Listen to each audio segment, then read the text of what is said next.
The first call for help rose from a quiet world named Leora. It was a place shaped by gentle winds, slow turning seasons, and soft prairies that shimmered beneath a pale lavender sky.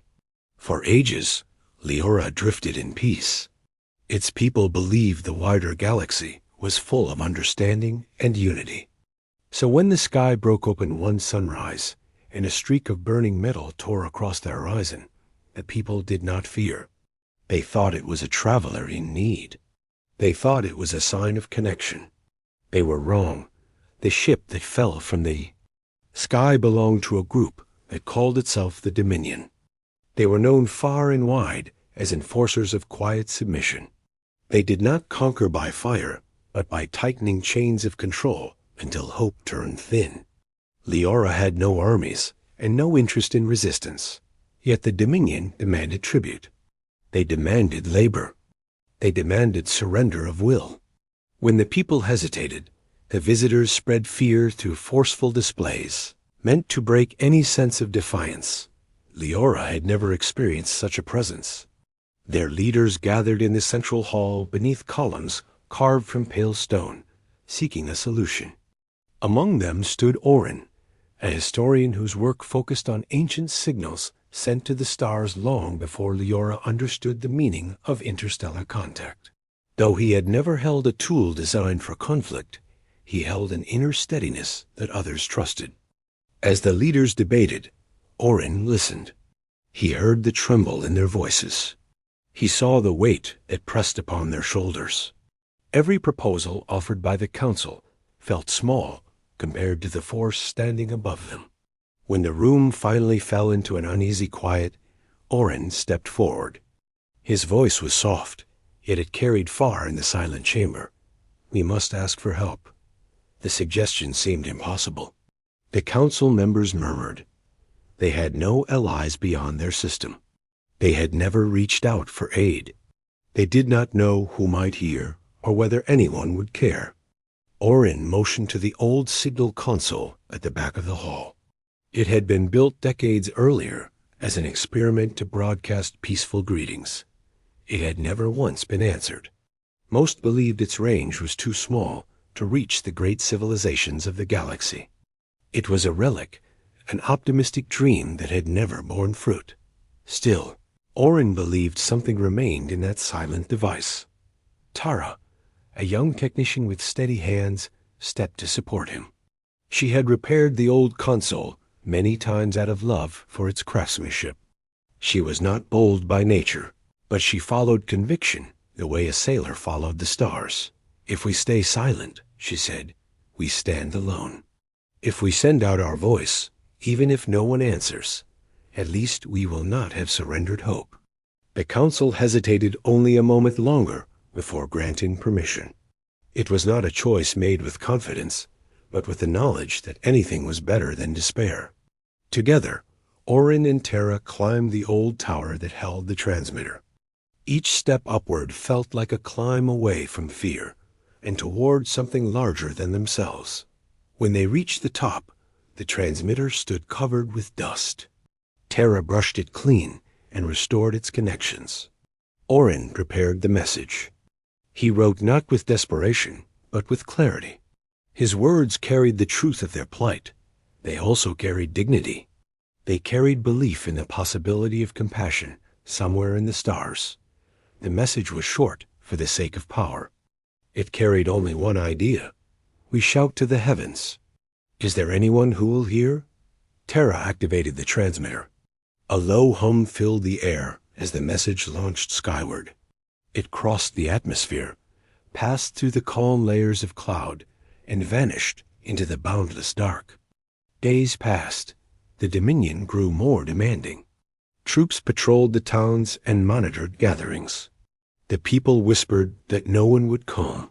They whispered that their call had gone unanswered, as it always had. Orin kept hope alive, but even he felt the weight of uncertainty. On the 5th day after the broadcast, the sky rippled. Light shimmered in a pattern that did not match any known arrival signature. Birds fled the trees. Children ran to windows. One by one, the people emerged from their homes, watching a swirl of white and blue widen above them. A ship appeared. It was shaped like an arrowhead of burnished metal, marked with designs none of Leora's scholars recognized. Yet the ship moved with intention, with grace, with purpose. It slowed above the valley and settled without a sound. 3 figures stepped out. They wore dark suits formed from a weave that shifted like flowing water. Their helmets retracted, revealing human faces. For a moment, the people stared in confusion.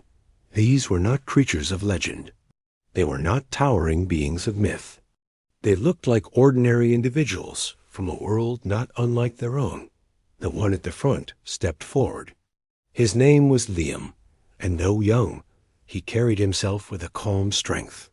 Behind him stood Mara and Yalin, both watchful yet composed. Orin approached first. His heart thundered. He had studied countless cultures across distant systems and believed humans existed but were rarely seen so far from their home world. To see them standing here felt unreal. Liam offered a gentle nod. "We heard your call," he said. Terra exhaled with relief. The council members who had gathered behind Orin stared in disbelief. "You came for us," Orin said. "We came because you asked," Liam replied. Though the humans seemed mild-mannered, there was something about them that felt immense. Not in physique, for they were built no differently than anyone else. Their presence held a tone that suggested resilience, tempered by hardship. They felt like people who had endured things. Their calm expressions did not reveal. Liora welcomed them with gratitude, but also uncertainty. They had no idea what kind of aid the humans could provide. They had no idea why humans had come when so many advanced civilizations ignored distant distress calls. Liam explained while sitting with the council in the stone hall. "Long ago," he said, "Earth learned what it meant to be overlooked by those who saw themselves as greater. It taught us something. When someone reaches out, you answer. You do not look away." The people felt the truth in his words. Tira asked the question that lingered in everyone's minds. "The Dominion has many ships. You are only 3. How can you help?" Mara responded with quiet confidence. "We have faced difficult situations before. We do not rely on numbers. We rely on preparation, skill, and unity." The council accepted their offer. There was no other path forward. The humans spent the night learning the terrain and the layout of the Dominion's presence. They walked through the quiet streets, spoke with the townsfolk, and listened to the fears that had grown in every home. They observed not with judgment, but with clear understanding. The next morning, the Dominion commander arrived in the town square. He demanded full surrender. His ships hovered low, casting large shadows. The people gathered behind Orin and Terra, unsure how events would unfold. Liam stepped forward. His expression remained calm. Mara and Yalin stood at his sides.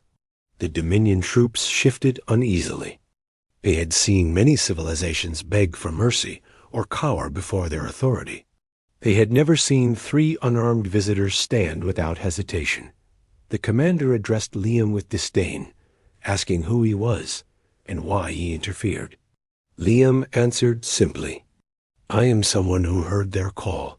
There was no grand speech, no threat, no boast, only an unwavering tone that carried across the square. The confrontation unfolded with quick precision. The humans acted with focus, disarming the Dominion troops before they could respond. They moved with grace born from long training. They never crossed lines of brutality. They neutralized equipment, disabled controls, and dismantled the devices the Dominion used to maintain authority. Their actions were swift yet measured. Every motion was controlled. Every choice minimized harm while maximizing protection. The people of Leora watched in awe. They had never seen such mastery applied with such restraint.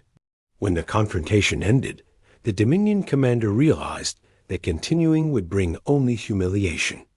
His forces withdrew. Their ships lifted skyward, leaving the valley behind. Silence settled over the town square. Then relief swept through the crowd like a warm wind. Children ran forward first, thanking the humans with bright voices. Adults followed with gratitude. Oren felt tears press at the edges of his vision. Tara covered her mouth. Overwhelmed, Liam placed a reassuring hand on Oren's shoulder. "You were not powerless," Liam said. "You chose hope. That is strength." Word spread across Leora. For the first time in many days, people walked with lifted spirits. They welcomed the humans into their homes. They offered food and conversation. They asked questions about Earth and its people. The humans explained they were part of a volunteer group known across some regions as responders, who traveled far when distress signals reached them. They were not official representatives. They were individuals who chose to help when others would not. As the days passed, they shared knowledge and tools to help Leora prepare for future challenges. They taught methods of strengthening communication, networks, and explained principles of mutual defense that did not rely on aggression but on preparedness. They also taught the value of unity and mutual support among communities. Oren admired Liam's approach. It was not about dominance. It was about empowerment. Tara found inspiration in Mara's quiet wisdom. Yalin worked with local builders to reinforce structures and improve safety measures. The humans did not impose. They collaborated. They listened. They respected culture and tradition. When evening came, the people often